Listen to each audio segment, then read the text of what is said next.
Yes सरकार। Next case study number 3 सरकार। I hope ये सारे केस स्टडी आप पढ़ रहे हो और मजा आ रहा है, और केस स्टडी जैसे सोल्व होती होगी, जैसे ही क्वेश्चन सोल्व होता होगा सर आपको लगता होगा आज तो अपन चांद पे। यस माहौल सर। हाथीराम चौधरी सर इतना लंबा केस सोल्व नहीं कर पाया, पर ये केस स्टडी अगर आपने देख ली सब ढंग से तो सर आपके केसेस बहुत फास्ट सोल्व होंगे, और एट द एंड पता पड़ेगा yes you are the real hero. और सर माहौल होगा एग्जाम्स के अंदर। देखिए आइए हम आ रहे case study based number question number 3 पर। सर आइए देखिए स्क्रीन की तरफ। Question number 3 case study based MCQ on value of supply, time of supply and place of supply. 3-4 concept mix करके एक क्वेश्चन बनाया हुआ है, देखिएगा ध्यान से, सारे पॉइंट मिलेंगे इसके अंदर। सर शायद कॉन्फिडेंस बढ़ रहा है आपका। Yes yes sir come on पढ़िए। Sir Mangal limited of Mumbai Maharashtra. Yes sir Mangal limited of Mumbai Maharashtra is a supplier of machinery. अब क्या करें, लॉकडाउन के अंदर क्लासेस ऑनलाइन हमने फिनिश कर दी, अब ऑनलाइन क्लास करने के बाद करें क्या, मशीन बेच रहे हैं, बुक्स बेच रहे हैं, काम क्या है पढ़ो। Sir Mangal limited of Mumbai Maharashtra is a supplier of machinery. Mangal limited had entered into a contract of supply of the customized machinery with Jain enterprises of Delhi. Okay sir Jain साहब हमारे एक दिल्ली के, उनसे इन्होंने एक कस्टमाइज मशीनरी सप्लाई करने का कॉन्ट्रैक्ट किया है। कॉन्ट्रैक्ट कब किया, 10 सितंबर को। Okay the machinery was dispatched on 1 अक्टूबर। डिस्पैच किया 1 अक्टूबर को, कॉन्ट्रैक्ट कब किया, 10 सितंबर को। Okay as per the instruction of Jain enterprises Mangal limited delivered and installed the machinery at one of the factory of Jain enterprises located at Pune Maharashtra itself. Pune Maharashtra location on 4 October. अच्छा Jain enterprise Delhi का है, पर इसका एक लोकेशन महाराष्ट्र में पुणे में भी है, और इसने हमको इंस्ट्रक्शन दिया कि वहां जाके मशीन इंस्टॉल करके आओ, और हमने 1 तारीख को डिस्पैच किया मशीन को, 4 तारीख को वहां इंस्टॉल भी कर दिया उसकी लोकेशन पे जाके। क्लियर। ओके आइए the invoice for supply has been issued on 4 October. Okay 4 अक्टूबर को बिल इशू किया है साहब। वैसे बिल कब इशू होना चाहिए बताओ, गुड्स का सप्लाई है बेटा, और सर आपको पता है where movement of the goods is involve, तो जब आपने जब गुड्स रिमूव किया आपकी फैक्ट्री से उस दिन या उससे पहले बिल इशू जाना चाहिए बेटा आपका। हाँ है ना बेटा, क्लियर। तो ऐसे केस में इनवॉइस इसने 4 अक्टूबर को इशू किया है, पर सर रिमूवल कब हुआ था बेटा, 1 अक्टूबर को। तो सर 1 अक्टूबर को इनवॉइस इशू होना था इसका। Okay sir Mangal limited and Jain Enterprises are not related person. Okay, and both are registered under GST as per the law requirement. Okay, law requirement से दोनों रजिस्टर्ड, मतलब जैन एंटरप्राइजेस दिल्ली में तो रजिस्टर्ड ही है, पुणे में भी रजिस्टर्ड होगा बेटा, क्योंकि उसकी वहाँ लोकेशन है, ब्रांच है बेटा। Following information is provided. Okay sir हम सबसे पहले क्वेश्चन के एंड में जाके देखते हैं एमसीक्यू नंबर 1 ने क्या पूछा हमसे। एमसीक्यू नंबर 1 पूछता है what is the value of supply. देखो बेटा आपको केवल क्वेश्चन सोल्व नहीं करना है, in case study based questions का प्रैक्टिस क्यों करना है आपको, तो पता पड़े आपको कि किस तरह से सोल्व करना है। मतलब अभी हम पूरा क्वेश्चन पढ़ ले, फिर एमसीक्यू नंबर 1 ने कुछ छोटी सी चीज पूछी, फिर वापस सेकंड क्वेश्चन ने कुछ और पूछा, तो वापस पूरा क्वेश्चन पढ़ना पड़ेगा। तो आपका टाइम सेव होना चाहिए बेटा, क्योंकि time constant is also time limitation is also to be considered while solving all this questions. That's why practice is very important. MCQ number 1 पूछता है what is the value of supply. ठीक है, तो value के लिए तो अपने को सारी चीजें देखनी पड़ेगी बेटा, देखते हैं। अच्छा अगेन रफ में वर्किंग करते जाना बेटा, क्लियर, रफ में वर्किंग करते जाना सो दैट आपका आंसर सही और इफेक्टिव निकले, गलती होने के चांस नहीं रहे इसमें। ओके सर वैल्यू के रिगार्डिंग तो पॉइंट अब शुरू होगा बेटा, पॉइंट नहीं point.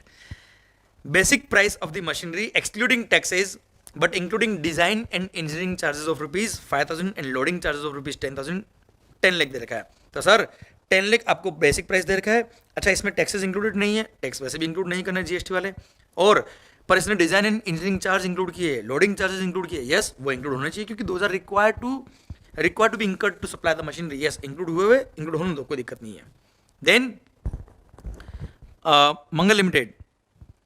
Mangal limited provides 2 years warranty, 2 years free warranty for the machinery. Okay बहुत अच्छी बात है साहब। Mangal limited also provides an extended 1 year warranty on payment of additional charge of ₹50,000। 2 साल की वारंटी तो हम फ्री दे रहे हैं साहब, एडिशनल वारंटी चाहिए तो 50,000 एक्स्ट्रा दो, 1 साल का एडिशनल वारंटी दे देंगे हम। Jain enterprises opted for 1 year extended warranty also. तो sir this is also an expense which is incurred to supply the service, supply the goods. तो ये भी वैल्यू का पार्ट बनेगा साहब, जो आपने एडिशनल कंसिडरेशन लिया, this are incidental charges. Then Mangal Limited has collected consultancy charges in relation to pre-installation planning of rupees 5,000 and freight and insurance charges from place of removal to buyer's premises 10,000. Since to supply the machinery at his premises, these expenses were required to be incurred. इसलिए these are the incidental expenses which are required to be included in the value of supply as per section number 15 subsection 2.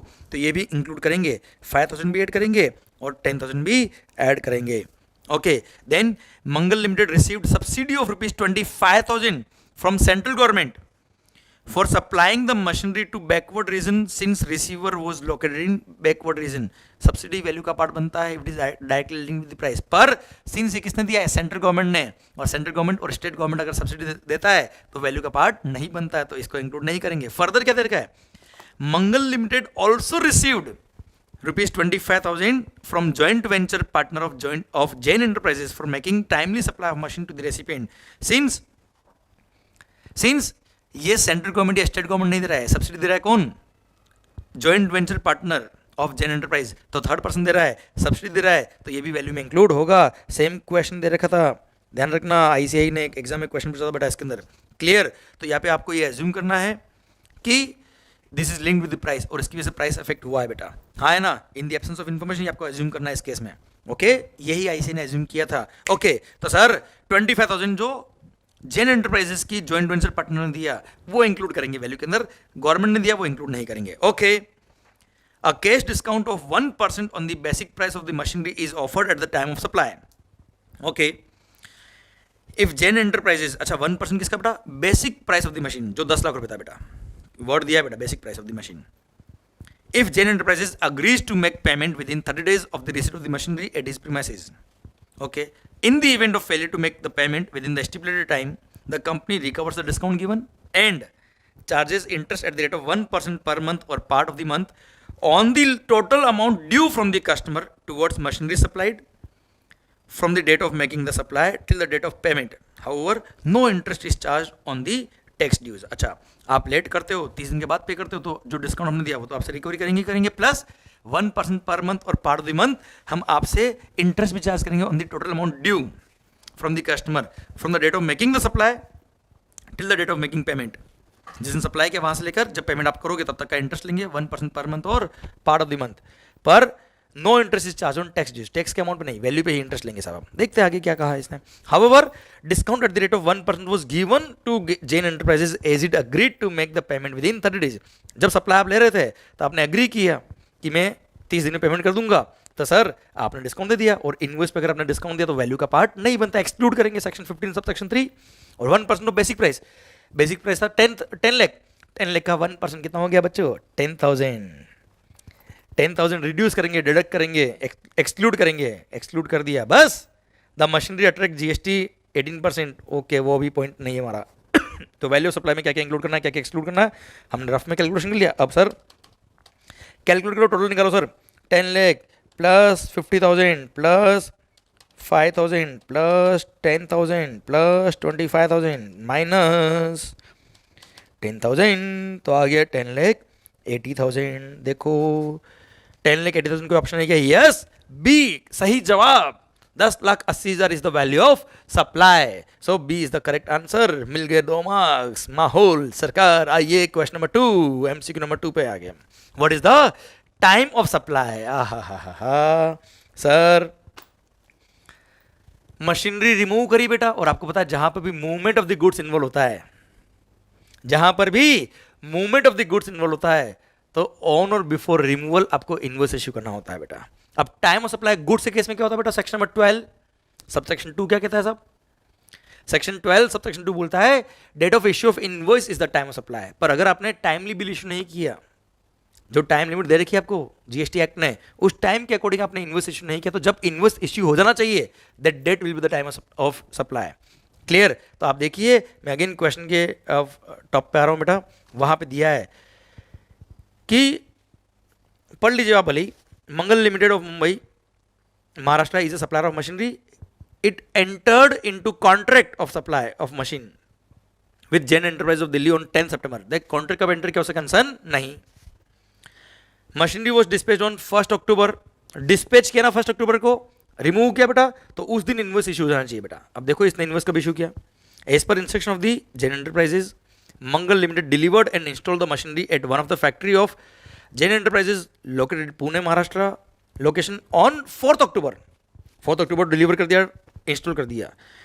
The invoice for supply has been issued on 4th October. बेटा अब जब उसको install किया तब इसने bill issue किया, जबकि bill कब इशू करना था? 1 अक्टूबर को. हाँ है ना? तो इनवॉइस टाइमली इशू नहीं किया, पर इनवॉइस जब इशू होना चाहिए था, कब होना था? 1 अक्टूबर को. तो 1 October is the time of supply. Clear? अच्छा, मान लो इस क्वेश्चन ने एडिशनल इन्फॉर्मेशन दी होती कि इसने एडवांस पे किया है, कोई कंसर्न नहीं, क्योंकि गुड्स का केस है बेटा. गुड्स में एडवांस पे टैक्स, एडवांस के टाइम ऑफ सप्लाई नहीं आता है. तो 1 अक्टूबर को इनवॉइस इशू होना था, इसने इशू नहीं किया, 4 अक्टूबर को इशू किया. तो सर ऐसे केस में 1 अक्टूबर ही टाइम ऑफ सप्लाई होगा. 1 October is the time of supply. MCQ number 2 का आंसर ये है. What is the time of supply? 1 October. So B is the correct answer. माहौल 2 मार्क्स और मिल गए हमको. MCQ number 3, what is the place of supply? बहुत अच्छा पॉइंट है सर. आपको पता है place of supply in case of goods? Sir in case of goods place of supply क्या होता है? क्या बोला है सर? जहां मूवमेंट ऑफ द गुड्स होता है. तो सर जहां मूवमेंट टर्मिनेट होता है वो. और सेकंड बोला है क्या? अगर आपको कहीं पे कोई गुड्स को इंस्टॉल करना है, असेंबल करना है एट अ साइट, तो जिस साइट पे, जिस प्लेस पे आप मशीन को इंस्टॉल कर रहे हो, असेंबल कर रहे हो, that location will be the place of supply. अब साहब भले ही जेन एंटरप्राइजेज लोकेटेड का है, दिल्ली में है, पर पुणे वाला जो फैक्ट्री है वो रजिस्टर्ड जीएसटी में, और वहीं पे मशीन इंस्टॉल करी इसने. मशीन का इंस्टॉल करी है पुणे जाके, तो Pune is the place of supply.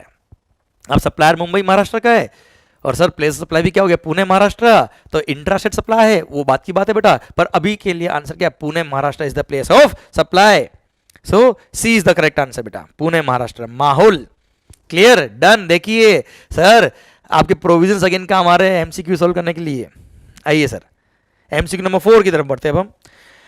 How much is the amount of tax payable? पहली बात तो ये सप्लायर भी महाराष्ट्र का, प्लेस सप्लाई भी महाराष्ट्र है, तो इंट्रास्टेट सप्लाई है. इंट्रास्टेट सप्लाई अगर है तो सीजीएसटी और एसजीएसटी लगेगा. तो आईजीएसटी वाला जो ऑप्शन है वो तो खत्म.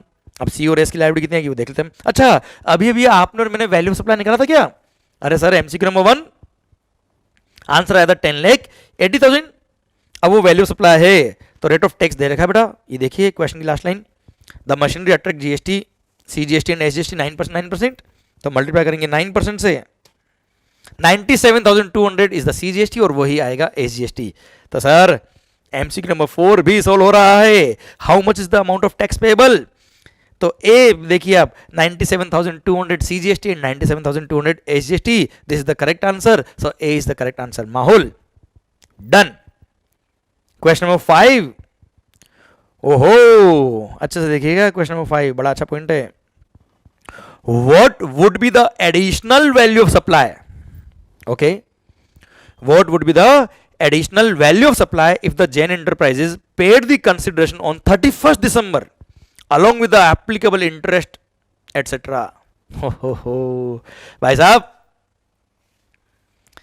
1 अक्टूबर को मशीन डिस्पैच करी, 4 अक्टूबर को इंस्टॉल हो गई, 4 अक्टूबर को बिल भी दे दिया इसने, और बात हुई थी क्या 30 डेज, जब इसको मशीन रिसीव हो जाएगा उसके 30 दिन में पेमेंट कर देगा, इसलिए इसने 1% डिस्काउंट भी हमसे लिया. पर भाई साहब ने पेमेंट कब किया है? 31 दिसंबर को. लेट हो गया ना. और आपको पता है अगर आपने टाइमली पेमेंट नहीं किया तो जो डिस्काउंट हमने दिया वो भी हम आपसे रिकवरी करेंगे, प्लस इंटरेस्ट भी चार्ज करेंगे 1% पर मंथ और पार्ट ऑफ द मंथ है ना on the amount due from the customer. ध्यान रखिएगा विदाउट टैक्स. टैक्स का अमाउंट पे इंटरेस्ट नहीं है. इंफॉर्मेशन दी मैं आपको वापस पढ़ा देता हूं बेटा क्वेश्चन. ये देखिए, ये देखो बच्चों, ये वाला प्रोविजन देखिए आप. सर अगर आपने टाइमली पेमेंट नहीं किया, in the event of failure to make the payment within the stipulated time the company recovers the discount given. तो सर पहली बात तो आपने टाइमली पेमेंट नहीं किया, हमने डिस्काउंट दिया था 10,000 का, वो हम रिकवरी करेंगे. तो 10,000 डिस्काउंट रिकवरी रफ में देखिएगा बेटा, आप लिखिए, लिख के रहिएगा. Plus also charges interest at the rate of 1% per month or part of the month on the total amount due from the customer towards the machinery supplied. यहां मैं बार बार एम्फेसिस इसलिए दे रहा हूं, एक गलती होने के चांस है बेटा. यहाँ पे बहुत सारे स्टूडेंट्स इस क्वेश्चन में मिस्टेक करते हैं बेटा. And charges interest at the rate of 1% पर मंथ और part of the month on the total amount due from the customer towards the machinery supplied from the date of making the supply till the date of payment. Okay, अक्टूबर में supply किया बेटा आपने, अब अक्टूबर नवंबर दिसंबर पार्ट ऑफ द मंथ भी हुआ तो कोई दिक्कत नहीं बेटा, पूरा 1% चार्ज होगा. तो 3 महीने अक्टूबर नवंबर दिसंबर 3% will be the rate of interest, 3% interest will be charge. पर 3% किसका सर? एक लाइन लास्ट लाइन और वो देख लीजिए. However no interest is charge on the tax dues, however no interest is charge on the tax dues. Sir तो tax के amount पे कोई इंटरेस्ट नहीं है, पर जो टोटल अमाउंट ड्यू है फ्रॉम द कस्टमर से विदाउट टैक्स उस पे लगेगा सर. अब वैल्यू ऑफ सप्लाई हमने निकाला था एमसीक्यू नंबर 1 में, वैल्यू ऑफ सप्लाई हमने निकाला था कितना बच्चों? एमसीक्यू नंबर 1 में वैल्यू ऑफ सप्लाई आया था B was the correct answer, है ना? मतलब 10,80,000 बेटा, तो 10,80,000 वाज द वैल्यू.